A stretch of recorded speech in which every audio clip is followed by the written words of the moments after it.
गणेशाय नमः। मार्गशीर्ष शुक्ला मोक्षदा एकादशी।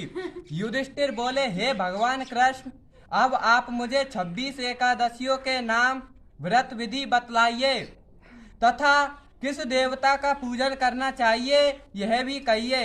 भगवान जी बोले, मार्गशीर्ष नाम शुक्ला पक्ष की एकादशी का नाम मोक्षदा है।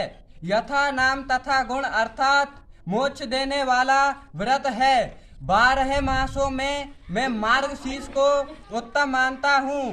गीता में अर्जुन से कह चुका हूँ।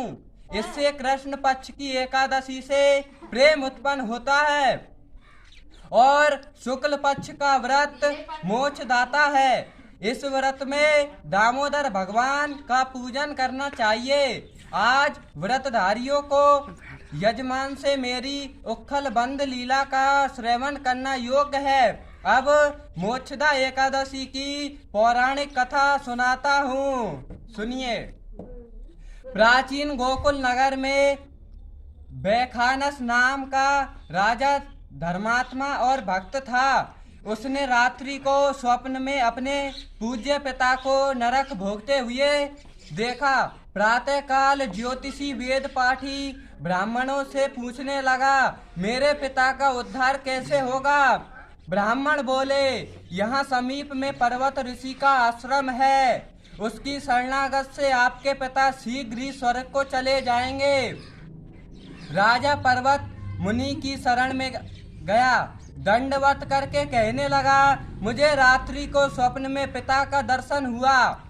वह बेचारे यमदूतों के हाथों से दंड पा रहे हैं।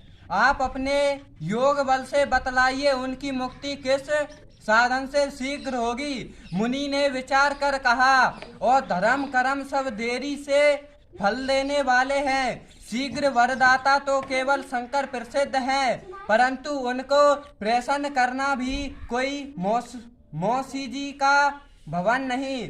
देर अवश्य लग जाएगी और तेरे पिता की इतने तक मरम्मत हो जाएगी।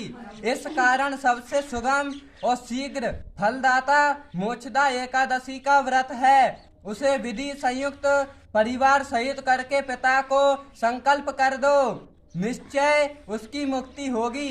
राजा ने कुटुंब सहित मोक्षदा एकादशी का व्रत करके फल पिता के अर्पण कर दिया। उसके प्रभाव से वह स्वर्ग को चला गया।